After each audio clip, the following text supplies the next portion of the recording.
राज्यपाल के अभिभाषण पर अपनी प्रतिक्रिया देते समय बिहार के लाखों नौजवानों, छात्रों और युवाओं की जिम्मेदारियों को, उनकी आकांक्षाओं को, उनके सपनों को मैं अपने कंधे पर महसूस कर रहा हूं।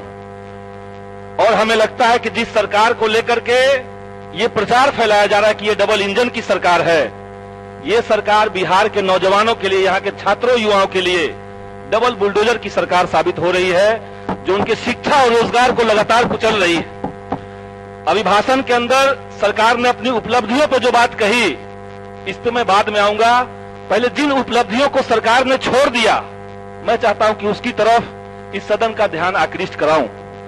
मसलन सरकार ने अपनी इस उपलब्धि को छोड़ दिया कि पिछले 15 साल के अंदर बिहार के भीतर ऐसी कोई परीक्षा नहीं हुई जिसके अंदर खुल करके पेपर लीक, भ्रष्टाचार, अनियमितता और सेटिंग न हुआ हो। बहालियों से लेकर के मैट्रिक तक की परीक्षा, कोई परीक्षा बचा हुआ नहीं है।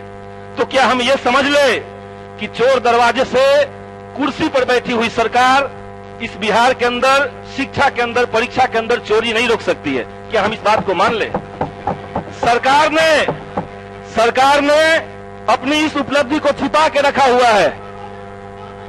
सरकार ने अपनी इस उपलब्धि को छिपा के रखा हुआ है। बनाए रखे नए सदस्य हैं कि सरकार लंबे समय से इस सरकार ने ये शब्द बिहार के भीतर सिटिंग के पार्ट नहीं बनेंगे। चलिए, नए सदस्य हैं, थोड़ा सा बताइए महोदय। माननीय सदस्य, नए सदस्य आप आसन की ओर संसदीय भाषा का प्रयोग कर रहे हैं। सरकार ने शांति बनाए रखने का प्रयोग कर रहे हैं। महोदय, सरकार ने अपनी इस उपलब्धि को भी छिपा लिया है कि लंबे समय तक सैकड़ों नए सदस्य हैं बोल रहे हैं। एक मिनट हो गया। महोदय, सरकार ने अपनी इस उपलब्धि को भी छिपा लिया है कि कैसे वर्षों तक बहालियों को लटका करके रखा जाता है। तमाम बहालियां आ रही हैं। 3 साल से बिहार के 94,000 टीईटी के छात्र, वो उनका पेंडिंग पड़ा हुआ है। आजकल डेट बढ़ा हुआ है। सरकार जानबूझ करके उसको कोर्ट में फंसा कर रखी हुई है। 2014 में बिहार एसएससी की बहाली आई है, आज तक उस बहाली का ज्वाइनिंग तक नहीं पहुंच पाया। इस पे एक शेर हम भी फरमाना चाहते हैं। अर्ज किया है, पहले तो बहालियों का नामो निशान नहीं, भर्ती निकले तो इम्तिहान नहीं। परीक्षा हो तो परिणाम नहीं, और परिणाम निकले तो ज्वाइनिंग का नाम नहीं। आखिर बिहार के युवाओं का क्यों सम्मान नहीं, ये हम सवाल पूछना चाहते हैं। और 3 मांग हम बिहार के तमाम छात्रों और नौजवानों की तरफ से इस सदन के सामने रखना चाहते हैं, जिसमें इस दस्तावेज के भीतर, महामहिम राज्यपाल के अभिभाषण के भीतर, जिसको छोड़ दिया गया है। कोई सरकार अगर कहे कि हम 19 लाख रोजगार देते हैं, इसका ये कतई मतलब नहीं हो सकता कि आप उसको स्वरोजगार से रिप्लेस कर दें, स्वरोजगार से उसको हटा दें। स्वरोजगार को सरकार द्वारा दिया गया रोजगार नहीं कह सकते। स्वरोजगार आज से नहीं चल रहा है, जब से सरकार नहीं बनी थी तब से चल रहा है। लेकिन कर्ज को ये लोग कह रहे हैं कि हम इसको रोजगार में गिनती कर लेंगे। जैसे एक समय देश के प्रधानमंत्री कह रहे थे कि हम पकौड़ा तलना को सरकार द्वारा रोजगार देना कहेंगे। देश के गृह मंत्री ने कहा था कि चौराहे पर भीख मांगना भी तो एक रोजगार है। और आज यहां सरकार कह रही है कि हम लोन दे देंगे, कर्ज दे देंगे और आप उसको रोजगार मांगिए। 3 मांग हम यहां पे रखना चाहते हैं। पहली मांग हमारी पहली मांग है, आप कंक्लूड सरकार 19 लाख रोजगार दे। हमारी दूसरी मांग है, आप टोका टोकी न करें। हमारी दूसरी मांग है कि बिहार के अंदर समय कंक्लूड का समय रखिए। महोदय, हमारी दूसरी मांग है कि लंबे समय से जिस तरीके से दूसरे सदस्य को बिहार के भीतर पेपर लीक और भ्रष्टाचार की घटना आ रही हुआ। महोदय, अभी तो 4 मिनट ही हुआ। माननीय श्री महोदय, 19 लाख रोजगार सरकार दे, यहाँ के सदस्य पेपर नहीं, लीक को ऐसे रोका लोग जो जाए, है, ये हम ये नहीं सरकार से जाएगा। मांग करना चाहते हाँ, हैं। उसको इसके साथ साथ अजीत जो कुशवाहा बहालियां जी, सरकार निकाल रही है, उन अजीत तमाम कुशवाहा बहालियों जी, की अपन समय सुन सीमा रहे हैं। निर्धारित की जाए और उस समय सीमा के अंदर अगर बहाली न कुशवाहा हो जी, तो उस विभाग के ऊपर बोलिए। कार्रवाई की जाए।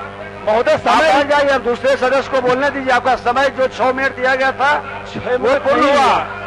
हुआ। अजीत कुशवाहा जी,